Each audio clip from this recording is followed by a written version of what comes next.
तुम किसी मुस्लिम उलमा को जो है चीख कर चिराकर उनको चिल्लाकर जय श्री राम के नारे लगवाते हो। जिन लोगों ने अपने घरों पर 52 साल तिरंगा नहीं फहराया वो मुसलमानों से पूछ रहा है कि तुमने क्या किया। अगर ये सवाल उठता है तो उनसे जाकर कह देना कि हम जब 5 वक्त और 5 वक्तों में जब नमाजें अदा करते हैं तो इसी धरती के जमीन पर सजदा करते हैं। ये हमारा सबूत है कि हम इस मुल्क में तुमसे ज्यादा इस मुल्क से मोहब्बत करते हैं। उसको सिर्फ खालिस्तानी कहा गया। तमाम सिख भाई भाजपा के ऑफिस के सामने बैठकर प्रदर्शन कर रहे हैं, मगर उसी सलमान अजहरी को 6 FIR रजिस्टर्ड किए गए। जब 3 FIR में उसे बेल मिल गई तो फिर इन लोगों ने उनके खिलाफ पासा एक्ट लगा दिया। क्या सोचते हो तुम हम झुक जाएंगे? क्या लगता है तुम्हें कि हम झुक जाएंगे? याद रखना, हम मरना पसंद करते हैं मगर अपने गर्दन को अल्लाह के अलावा कहीं झुकाना पसंद नहीं करते हैं। आपको मालूम होगा कि जब बैतुल मुकद्दस आज से नहीं 1948 में जब यहूदी साम्राज्य वहां पर पांव जमाना चाहता था तो इसी फतवा के जरिए और ये पैदा किया है। आपको क्या लगता है कि वो हमारे बारे में जानते नहीं? लोग इकट्ठा हो जाए। सिख लोग जो है क्यों मजबूत है? क्योंकि वो किसी भी पार्टी में रहते हैं, जब उनके कौम पर बात आती है तो वो इकट्ठा हो जाते हैं। मगर हम लोग फरमाया कि हजरत बाहर का मसला बहुत खराब है। हक गोई करने वाले सलमान अजहरी साहब को गिरफ्तार कर लिया गया। ज्ञान वापी मस्जिद में झूठे फसाने बनाकर मंदिर बनाया जा रहा है। बीजेपी तरह तरह से लोगों को परेशान कर रही है। और मैं आपको बता दूं, इस मसले में सिर्फ हम किसी भी एक चैरिटी को दोष नहीं देते। अल्हम्दुलिल्लाह हम फख्र से कहते हैं कि हम उस मुल्क में रहते हैं जिसमें हिंदू मुस्लिम सिख ईसाई सब भाई भाई बीजेपी वाले को हमारे लोग जवाब नहीं दे सकते थे। मैं आपको बताना चाहता हूं कि भगवान विष्णु के 7वें अवतार का नाम मर्यादा पुरुषोत्तम था। जब मर्यादा पुरुषोत्तम अपने घर में थे तो परशुराम आए, जो उनके बुजुर्ग थे। 5वें अवतार परशुराम थे। जब परशुराम अपने घर में आए तो माँ सीता से मर्यादा पुरुषोत्तम कहते हैं कि सीता घूंघट ओढ़ लो, तुम्हारे बुजुर्ग आ रहे हैं। तो मर्यादा पुरुषोत्तम माँ सीता घूंघट ओढ़ लेती है। और आपको यह जानकर हैरानी होगी कि सीता को राम के अलावा लक्ष्मण में भी नहीं देखा था। तो नकाब का ट्रेंड हिंदुइज्म निकाला है मेरे भाई। सनातन बताया करता था कि आपको नकाब ओढ़ना है। क्या तालीम थी हमारे मर्यादा पुरुषोत्तम श्री रामचंद्र जी का कि मुल्क भगवान की भक्ति जब दिल में नहीं, माथे से चंदन लगाए का क्या फायदा। और मनुआ में पाप की गटरिया तीरथ मथुरा काशी जाए से क्या फायदा। और दोनों घर में माँ बाप की सेवा न हो यो का मंदिर का घंटा डुलाए से क्या फायदा। ये सनातन कहता है, ये उपनिषद कहता है, ये ऋग्वेद कहता है, ये हिंदुइज्म कहता है कि आपको अपनी माँ में पार्वती नजर आनी चाहिए, अपने बाप में शिव जी नजर आनी चाहिए और उस माँ बाप को अपने औलाद में श्री गणेश नजर आनी चाहिए। मेरे भाई ये तालीम है। इस तालीम को बताना है, इस तालीम को फैलाना है कि किस तरह, जिस तरह आज हमारे भाई पाशा के बारे में बात कर रहे थे। ये पाशा एक्ट किया है जो मुफ्ती साहब के ऊपर लगाया गया। ये पाशा एक्ट का मतलब होता है कि गुजरात में 1985 में काफी लुटमरी होता था समंदर के किनारे, क्योंकि पोर्ट बंदर पोर्ट भी वहां से है और काफी घुसपैठ भी हुआ करता था वहां। ड्रग्स का डील अभी अभी पिछले साल हम लोग देखे कि काफी अदानी का जहाज से ड्रग्स आया। तो इस सब चीजों को देखते हुए ड्रग्स का डील, लड़कियों को वहां साहब के ऊपर औरतों का ट्रैफिकिंग का केस, एक मुफ्ती साहब के ऊपर इलीगल सिस्टम चलाने का केस। इसलिए आपको आज उस मुफ्ती साहब के लिए आपको इस जकरिया स्टेट से कंडेम करना और प्रोटेस्ट करना है मेरे भाई। कि किस तरह से आज आप लोग उम्मीद फाउंडेशन के जरिए हम लोग को बेदार करने की कोशिश कर रहे हैं, जगाने की कोशिश कर रहे हैं। देखिए आज पिछले 10 सालों में हम लोग माहौल देख रहे हैं। ये वाकई बाबूजी का हिंदुस्तान का माहौल नहीं है। ये बाबा कौम महात्मा गांधी ऐसा हिंदुस्तान नहीं चाहते थे। ये मौलाना अबुल कलाम आजाद का हिंदुस्तान नहीं है। ये भगत सिंह का हिंदुस्तान नहीं है। ये अशफाक का हिंदुस्तान नहीं है।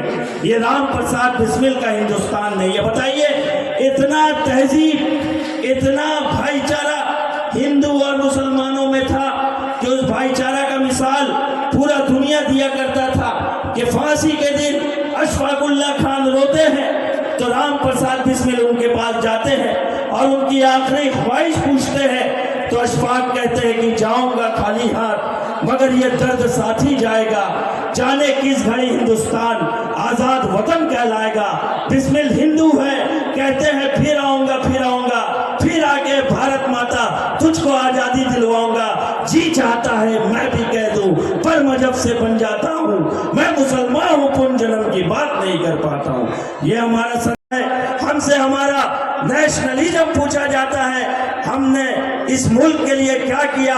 हमसे ये सवाल वो लोग करते हैं जो हाफ चड्डी पहनकर अंग्रेजों का मुखबिर थे, अंग्रेजों का दलाली किया करते थे, लॉर्ड माउंटबेटन को सल्यूट मारा करते थे।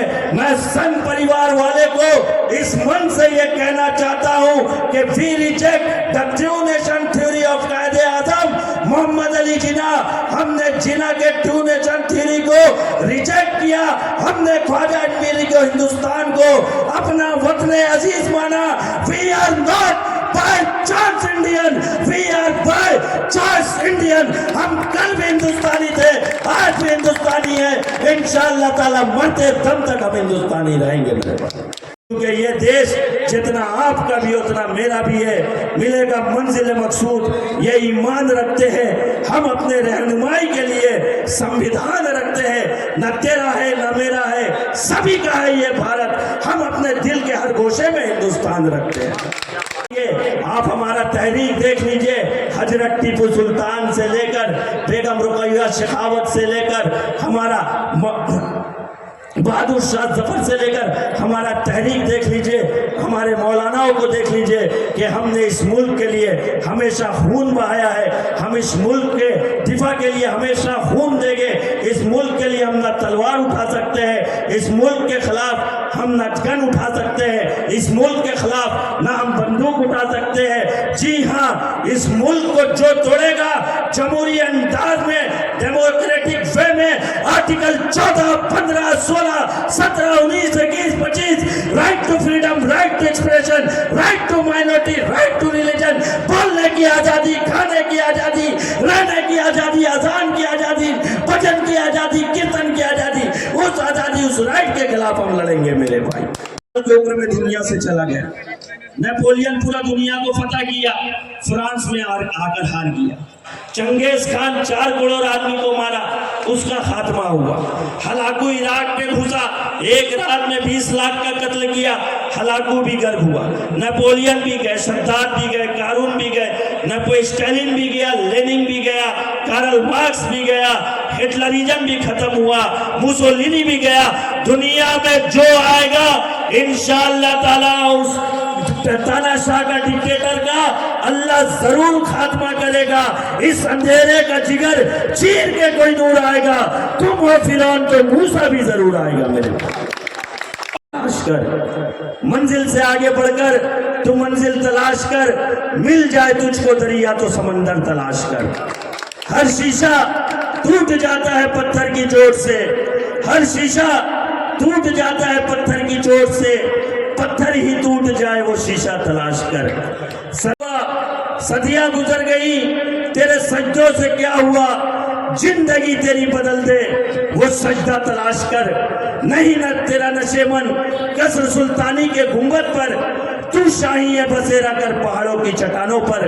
सबक पढ़ तू सदाकत का, शुजात का, अदालत का। सबक पढ़ तू सदाकत का, शुजात का, अदालत का। इंशाअल्लाह ताला लिया जाएगा ज़करिया स्टेट से, मुसलमान से काम इमामत का।